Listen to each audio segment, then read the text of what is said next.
தாயார் பெருமாள் தாமரை திருவடியே சென்னம். ஸ்ரீமதே ஸ்ரீராமானுஜாய நமக. ஸ்ரீமதே ஸ்ரீவராக மகாதேசிகாய நமக.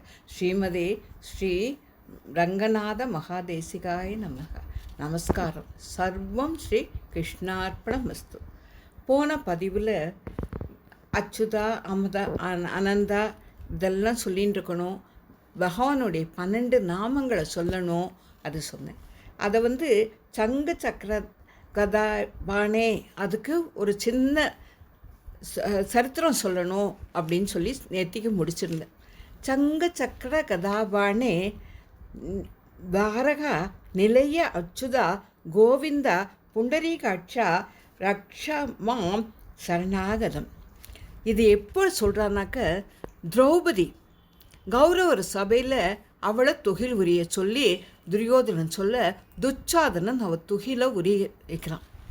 அவள் புடவையை உருவர் செய்யும்.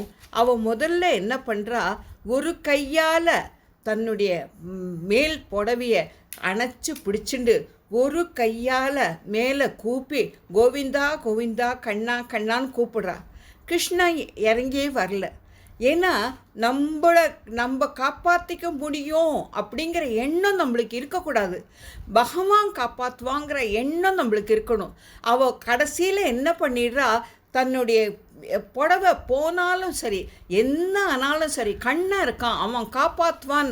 எப்படி யானை இந்த புஷ்பத்தை ஓங்கிட்ட சேர்த்துடுறேன், என்னால் யாராலையும் காப்பாற்றிக்க முடியாதுன்னு கேட்டுதோ, அதே மாதிரி தான் திரௌபதி இந்த இடத்துல என்ன பண்ணுறா, 2 கையும் மேலே தூக்கிட்டு அப்போ சொல்கிறா, சங்கு சக்கர கதாபானே, சங்கு சக்கரத்தெல்லாம் வச்சுட்டுருக்கே, எதிரிகளை அடிக்கிறதுக்கோசம் தானே வச்சுட்டுருக்க.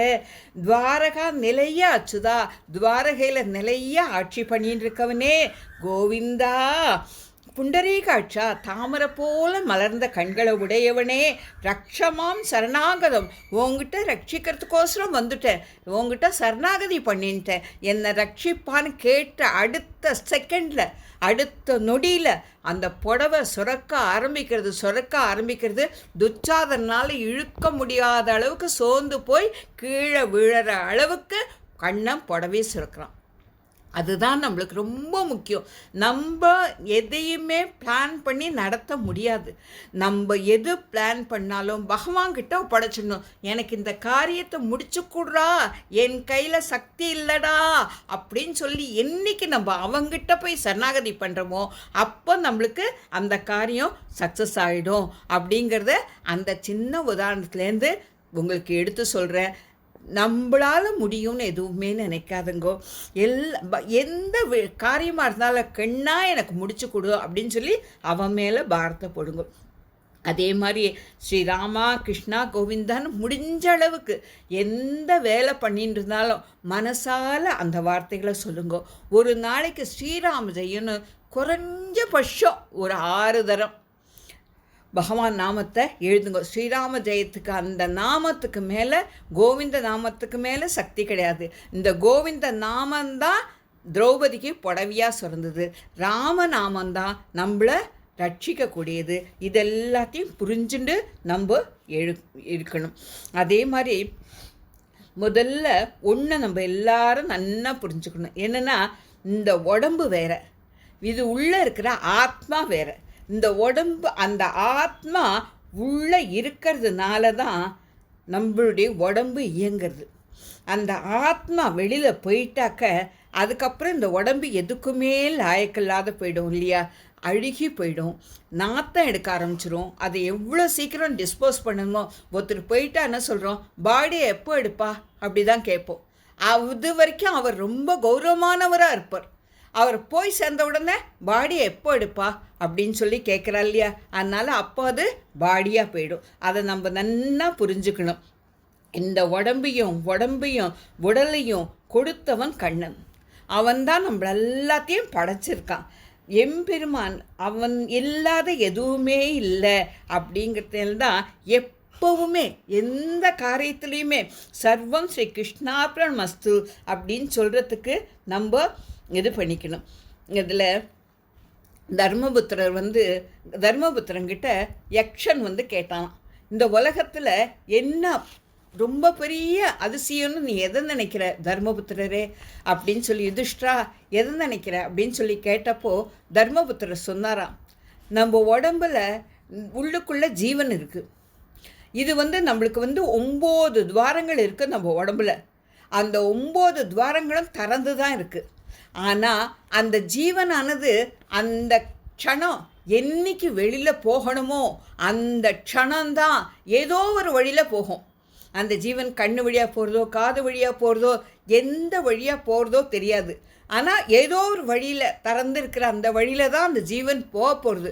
ஆனால் அந்த காலம் எப்போ வருங்கிறது பகவான் மட்டும்தானே தெரியும், நம்மளுக்கெல்லாம் தெரிய மாட்டேங்கிறதே. இதுதான் பெரிய அதிசயம்னு சொல்லி தர்மபுத்திரர் யுதிஷ்டர் சொன்னதா யக்ஷன் கதையை பெரிவாள்லாம் சொல்லுவாள். அந்த மாதிரி நம்மளுக்கு நம்ம உடம்புல 9 துவாரமும் நம்மளுக்கு திறந்து தான் இருக்குது. நம்ம ஜீவன் உள்ளுக்குள்ளே இருந்துட்டுருக்கிற வரைக்கும் தான் இது எல்லாமே நம்மளுக்கு உபயோகமாகுது. அந்த ஜீவன் வெளியில் போயிட்டா அதுக்கப்புறம் ஒன்றுமே இல்லாத போயிடுது. இது நம்ம நல்லா புரிஞ்சுக்கணும். இந்த உடம்பு வேற, இந்த ஆத்மா வேற. இந்த ஆத்மாவால் இந்த உடம்பு இயங்குறதுங்கிறத முதல்ல நம்ம நல்லா புரிஞ்சுண்டு பகவானுக்கு ஒரு அர்ப்பணிப்பு. எந்த காரியம் பண்ணுறீங்களே, எதுவாக இருந்தாலும் இது கண்ணனுக்காக பண்ணுறேங்கிற ஒரு அர்ப்பணிப்பு உணர்வோடு நம்ம இதை ஒவ்வொரு செயலும் செய்யறதுக்கு நம்ம தயாராகணும். கொஞ்சம் கொஞ்சமாக தான் பண்ண முடியும். ஓவர் நைட் எதுவுமே சக்ஸஸ் ஆகாது. முதல்ல கொஞ்சம் கொஞ்சமாக ராமா கிருஷ்ணா கோவிந்தான்னு சொல்ல பழகுங்கோ, பகவானுடைய 12 நாமங்களை சொல்ல பழகுங்கோ, ஸ்ரீராம ஜெயம் எழுதுறதுக்கு சொல்ல பழகுங்கோ, பெருமாளுக்கு தல் சுமிச்சுட்டு தான் சாப்பிட்ணுங்கிற ஒரு நியமத்தை கொண்டு வந்துக்கோங்க. இந்த மாதிரி எவ்வளோக்கு அவ்வளோ நம்ம சின்ன ஸ்டெப்பாக போனவனாக்க நாள்பட அந்த பக்தி தானே கனிஞ்சிட்டா அப்புறம் கண்ணன் நம்மளை கைவிடவே மாட்டான். அவன் அச்சுதான் நம்ம. அது மாதிரி இந்த உலகத்தில் இருக்கிற எல்லா பொருளும் பகவானுடைய சொத்து அப்படிங்கிறத நம்ம நன்னா தெரிஞ்சுக்கணும். ஒவ்வொரு உயிர் இருக்கிற பொருள், உயிர் இல்லாத பொருள், ஒரு கல் மண் எல்லாத்துலேயும் ஒரு ஆத்மா இருக்குது. அதுக்குள்ளே ஒரு பரமாத்மா இருக்கான் அப்படிங்கிறத உணரணும். யாரையும் கேவலமாக பேசக்கூடாது, யாரையும் மட்டப்படுத்தக்கூடாது. ஏன்னா அவளுக்குள்ளேயும் ஒரு ஆத்மா இருக்குது, பரமாத்மா இருக்கான். அது பிராணிகளாக இருந்தாலும் சரி, தாவரமாக இருந்தாலும் சரி, கல் மட்டை இருந்தாலும் சரி, நம்மளை போல் மனுஷாலாக இருந்தாலும் சரி, எல்லாரையும் நம்ம மதிக்க கற்றுக்கணும். நம்ம நம்மளுக்கு ரொம்ப தகுதி இருக்குன்ற ஒரு கர்வம் நம்மக்கிட்ட இருக்கக்கூடாது. நான் என்னது அந்த மாதிரி நம்மளுக்கு ஒரு எண்ணமே இருக்கக்கூடாது. பகவான் தான் இது எல்லாத்தையும் கொடுத்துருக்கான், பகவான் தான் இது அத்தனையும் கொடுத்துருக்கான்ற ஒரு எண்ணம் நம்மளுக்குள்ளே ஓடிண்டே இருக்கணும். எப்போ நம்மக்கிட்ட நான் என்னது, இது நான் வாங்கினேன், இது நான் பண்ணேன், அந்த அகங்காரம் இருக்கிற வரைக்கும் பகவான் நம்மக்கிட்ட வரவே மாட்டான். அந்த எண்ணம் போய் சர்வம் கிருஷ்ணார்ப்பணம் மஸ்துன்னு நீங்கள் சொல்ல கற்றுண்டுங்கனாக்க கண்ணனுக்கும் நம்மளுக்கும் நெருக்கம் ஜாஸ்தியாகும். கொஞ்சமாக அவன் நம்மளை ஆக்கிரமிச்சிருவான். அவன் ஆக்கிரமிச்சிட்டான்னா அதுக்கப்புறம் நம்ம வாழ்க்கையில் கஷ்டமே கிடையாது. அப்படிங்கிறத ரொம்ப தெளிவாக நம்ம உணர்ந்துக்கணும். கூடுமான வரைக்கும் யாராக இருந்தாலும் ஒரு ஆச்சாரியனை போய் அவர்கிட்ட சரணாகதி பண்ணிக்கணும். நம்ம ஆச்சாரன்கிட்ட பரண்யாசம் வாங்கிட்டோம்னா அவர் கொண்டு போய் தாயார்கிட்ட நம்மளை விட்டுருவா. தாயார் பெருமாள் கிட்ட நம்ம குழந்தை வந்திருக்கான்னா இவனை சேர்த்துக்குவா அப்படின்னு சொல்லி கடாட்சி சொல்லுவா. தாயார் சொல்லிட்டாக்கா அதுக்கு மீறவே மாட்டான் பெருமாள். யார் தான் குத்தம் பண்ணலை, எல்லாரும் குத்தம் பண்ணியிருக்கா.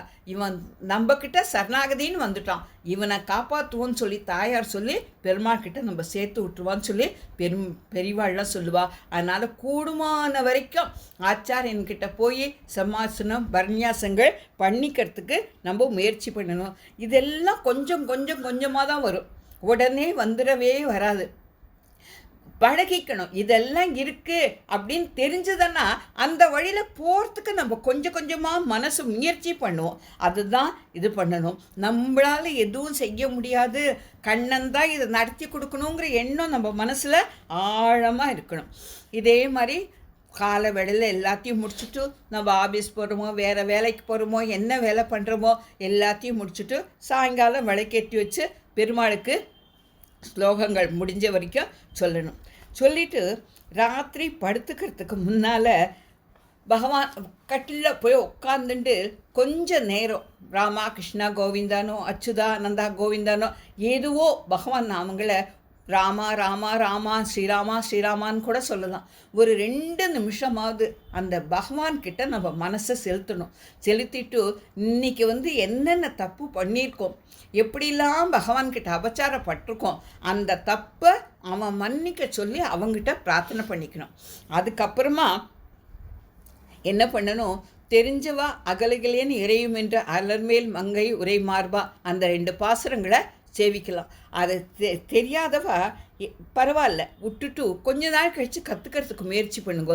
அதுக்கப்புறம் என்ன பண்ணணும், அஸ்ராதி மார்க்கம் அஸ்ராதி மார்க்கம் அஸ்ராதி மார்க்கம் அப்படின்னு சொல்லிட்டு ஒரு 7 தரம் சொல்லணும். அதே மாதிரி கார்த்தால் எழுந்திருக்கிறச்சே 7 தரம் ஹரி ஹரின்னு சொல்கிறோம் இல்லையா, அந்த மாதிரி வெளியில் எங்கே கிளம்பினாலும் கேசவா அப்படின்னு சொல்லிவிட்டு நம்ம கால் எடுத்து வெளியில் வைக்கணும். சாப்பிட உட்காந்தோம்னா ஒரு பருக்க வாயில் போடுறதுக்கு முன்னால் கோவிந்தா அப்படின்னு சொல்லிட்டு சாப்பிடணும். ராத்திரி அதே மாதிரி படுத்துக்க பொறுச்சையும் அர்ச்சராதி மார்க்கம்னு 7 தரம் சொல்லிவிட்டு மாதவா மாதவா மாதவான்னு 7 தரம் சொல்லணும். ஏன் அர்ச்சராதி மார்க்கம்னு சொல்லணும்னு சொன்னாக்க ஒரு சின்ன 2 உதாரணங்களோட முடிச்சுக்கிறேன். அஜாமடன்னு ஒருத்தன் இருந்தான். அவன் பெரிய நன்னா படித்தவன், நல்ல வைதீக குலத்தில் பிறந்தான். ஒரு நாள் அப்பா சமைத்தெல்லாம் சேகரிச்சுன்னு சொல்லி காட்டுக்கு அனுப்புகிறார். காட்டுக்கு போகிற செய்ய அங்கே ஒரு லேடியை பார்த்துட்டு அவகிட்ட மனசு மயங்கி போய் அவளோட குடும்பம் நடத்த ஆரம்பிச்சுடுறான். அப்போது தன்னுடைய குடும்பத்தை தன்னுடைய கொலை வழக்கத்தை எல்லாத்தையும் விட்டுட்டு அவளோட குடும்பம் நடத்துகிறான். ஆனால் அவனுக்கு பூர்வ ஜென்ம புண்ணியத்தினால அவன் தன்னுடைய குழந்தைக்கு மட்டும் பெருமாள் பேரெல்லாம் வச்சுருக்கான். ஒரு நாள் யமதூதர்கள் வரா, அவனுடைய காலம் முடிய போகுது. யமதூதர்கள் வரா, அந்த கருப்பாக பெருசாக யமதூதர்கள் இவன் கண்ணுக்கு தெரிஞ்ச உடனே பயந்து போயிட்டு தன்னுடைய கடைசி குழந்தையை, பெருமாளை கூட கூப்பிடலவன், தன்னுடைய கடைசி குழந்தைய நாராயணா நாராயணா நாராயணான்னு கத்துறான்.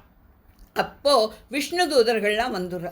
அவன் உயிர் போகிற நேரத்தில் பெருமாள் நாமத்தை சொல்லிட்டான், அதனால் நாங்கள் தான் கூட்டின்னு போவோம்னு சொல்லி விஷ்ணு தூதர் சொல்கிறான். யமதூதர் இவன் பண்ணாத பாவம் பாக்கி கிடையாது, இவனை யமலோகத்தில் கூட்டின்னு போய் தண்டனை கொடுக்கணும்னு இவா சொல்கிறான். போய் யமன்கிட்ட போய் கேட்டப்போ இல்லை, கடைசியில் மூச்சு விடுற செய்யும் எந்த வார்த்தை வாயிலேருந்து வருதோ அதுதான் நிலச்சது, அதனால் அவளே கூட்டின்னு போட்டோன்னு சொல்லி யம தர்மராஜன் உத்தரவு கொடுத்துறதா அவர் விஷ்ணு அப்போ நினச்சி அவன் வருத்தப்படுறான். ஐயோ, கடைசி நேரத்தில் அந்த நாராயண நாமத்தை சொன்னதுக்கோசரம் நம்மளுக்கு பரமபதமே கிடைக்கிதுன்னா இவ்வளோ நாள் நம்ம வீண் பண்ணிட்டோமேனு வருத்தப்படுறான். அந்த வருத்தப்பட்டு கண்ணீர் சிந்துறான். அதனால் பகவானை சேர்த்துக்கிறான். இது ஒரு சின்ன உதாரணம்.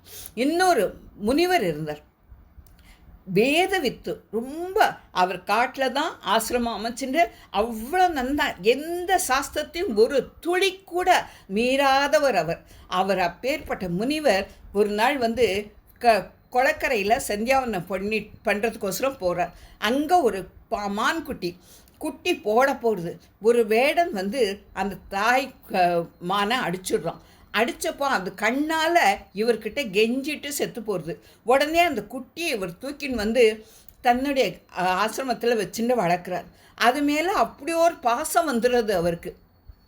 நம்மாழ்வார் சொல்வார், எப்பேற்பட்ட முனிக்கும் ஒரு பாசம் உண்டால் மீள்வர்கள் மீள்வில்லை அப்படின்னு சொல்லிட்டு, அந்த மாதிரி அந்த அவருக்கு கடைசி காலம் வருது. கடைசி காலம் வர செய்யும் அவர் நாராயணன் தான் நினைக்கணும்னு அவருக்கு நல்லா தெரியும். இருந்தாலும் ஐயோ, இந்த மான்குட்டியை விட்டுட்டு செத்து போகிறோமே, இந்த மான்குட்டிக்கு ஏதாவது ஆயிடுமோன்ற நினைப்போடையே பிராணம் போனதுனால அவருக்கு அடுத்த ஜென்மா மான்குட்டியாக பிறந்தாரா. கொஞ்ச நாள் நிறையா அவர் புண்ணியம் பண்ணியிருந்ததுனால கொஞ்ச நாள் மான்குட்டியாக வந்துட்டோம். அதுக்கப்புறம் அந்த ஜென்மத்தில் அவர் பகவான்கிட்ட பரமபத்துக்கு போனான்னு சொல்லி 2 உதாரணம் சொல்லுவார். அதனால் நம்ம ராத்திரியில் படுத்துக்க பொறுச்சையும் நாராயண நாமத்தையும் அஸ்ராதி மார்க்கம் 2 மார்க்கம் இருக்கும், தூமாதி மார்க்கம் அஸ்ராதி மார்க்கம். தூமாதி மார்க்கத்தில் போனவனாக்க நம்ம ஸ்வர்க்கம் தரகம் இதுக்கெல்லாம் போயிட்டு திரும்பி இந்த பூமியில் பிறந்துருவோம். அஸ்ராதி மார்க்கம் ஒளி மார்க்கம். தூமாதினா இருட்டு, அஸ்ராதினா ஒளி மார்க்கத்தில் போனால் பரமபதத்தில் போய் நம்ம அந்த இடத்துல பெருமானோட நஜகுலா ஆவர்த்ததே நஜகுல ஆவர்த்ததே, அவன் திரும்பி வருவதில்லை அப்படின்னு சொல்லிட்டு அவனுக்கே கைங்கரியம் பண்ணிட்டு அங்கே இருக்கலாம். இதெல்லாம் கொஞ்சம் தான் விவரித்து சொல்லியிருக்கேன். இதில் குற்றம் குறையில் இருக்க மன்னிக்க பிரார்த்திக்கிறேன். அடியேன் மீண்டும் தொடர்ந்து நிறைய விஷயங்களை நம்ம அனுபவிக்கலாம். அடியேனுடைய சிறு விண்ணப்பம், இது யூடியூப்னால எல்லாரும் கொஞ்சம் சப்ஸ்கிரைப் பண்ணுங்க, அந்த பெல் ஐக்கானையும் அழுத்திக்கோங்க. அப்போது உங்களுக்கு அடிக்கடி என்னுடைய மெசேஜ் எல்லாம் உங்களுக்கு வந்துடும். 3வது, கமெண்ட் பாக்ஸில் ஏதாவது ஒரு 2 வரி இது பண்ணுங்க.